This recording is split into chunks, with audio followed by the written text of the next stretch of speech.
да релаксираме и да се подготвим с чисти и отворени души за най-големия християнски празник Великден. Вие знаете, че аз от години много обичам да правя концерти заедно с ученици от моя клас. Това си е традиция при мен от най-ранната ми възраст, от най-ранните ми педагогически опити. Излишно е да ви казвам, че педагогиката това е призвание, това е съдба и живот.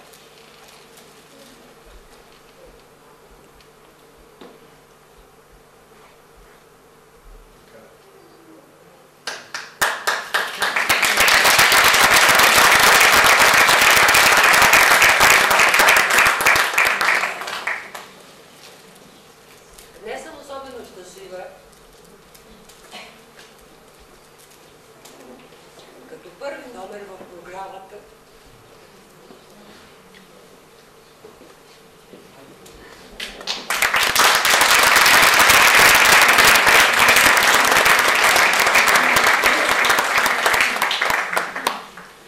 свири най-после член на нашата фамилия.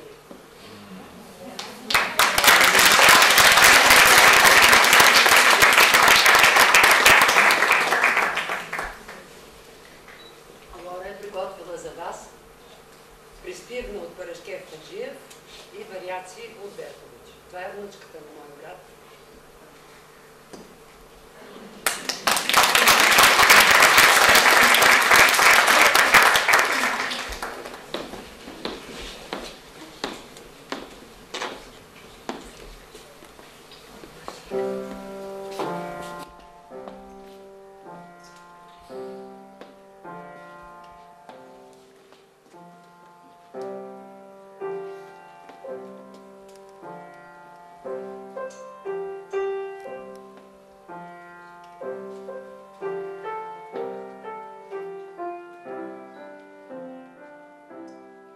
Научи ме на много неща.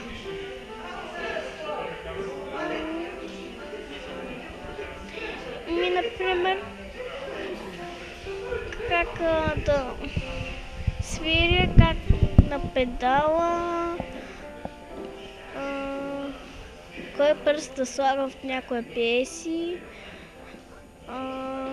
Много пиеси сме учили.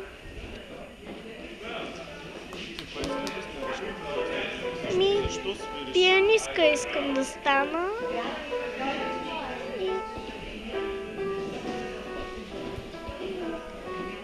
И много я обичам Леля.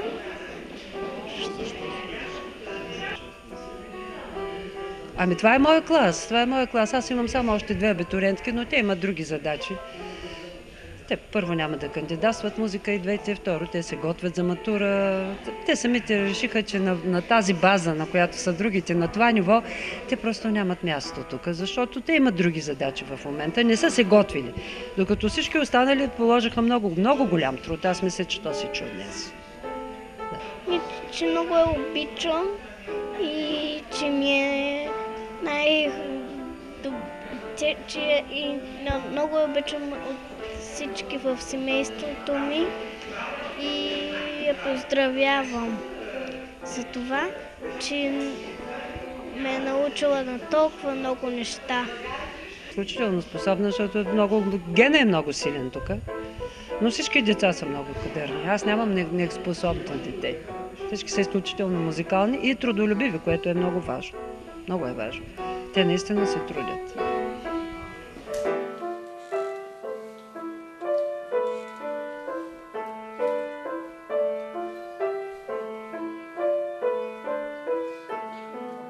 Концерта мина много добре, аз съм много доволна. Всички просто надминаха себе си. При толкова много публика. Това е много важно за всеки един артист, независимо от възрастта му. Когато има публика, човек се настройва по друг начин. Той свири вече, освен за самата музика, разбира се, той свири много в голяма част, свири за публиката, да й достави наистина удоволствие.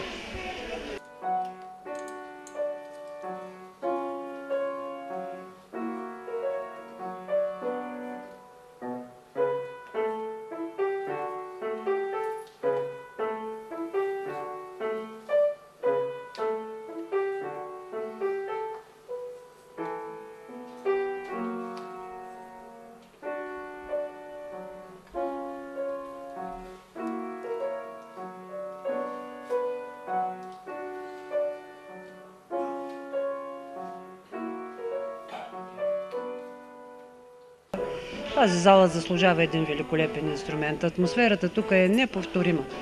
Много хора ме питаха защо не отивам да свиря по другите зали. Има нова зала в казиното. Аз казвам, че аз тук предпочитам. Тази атмосфера е уникална в града. Това, което излъчват самите картини като дух, като енергия, заедно с публиката и с изпълнителите, това става наистина една неповторима атмосфера.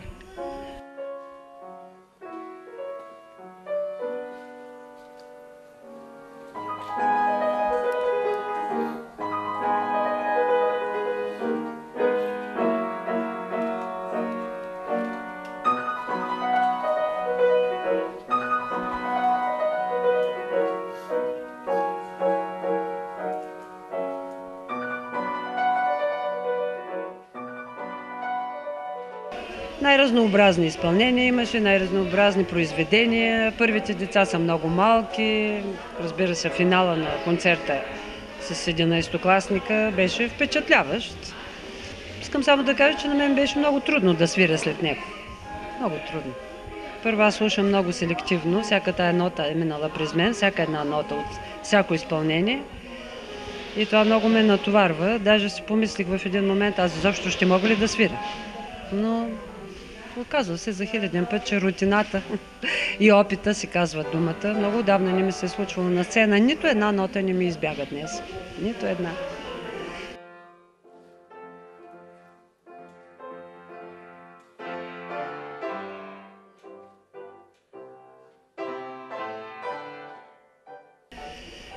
Аз мисля, за да ги изградя все пак като едни добри професионалисти, излизайки от училището, с достатъчно опит да бъдат конкурентно способни. Това е много важно. Където и да отидат, да могат да се конкурират, защото се отвориха бариерите по цял свят. Има милиони възможности, само че ако човек не е подготвен да се справи с конкуренцията, това настъпление на азиатската нация, руснаци също, страшно много от всички републики, които се обособиха като отделни републики, това е страхотна продукция. Въобще нивото на пианизма последните 10-15 години е неописуемо високо. Неописуемо високо.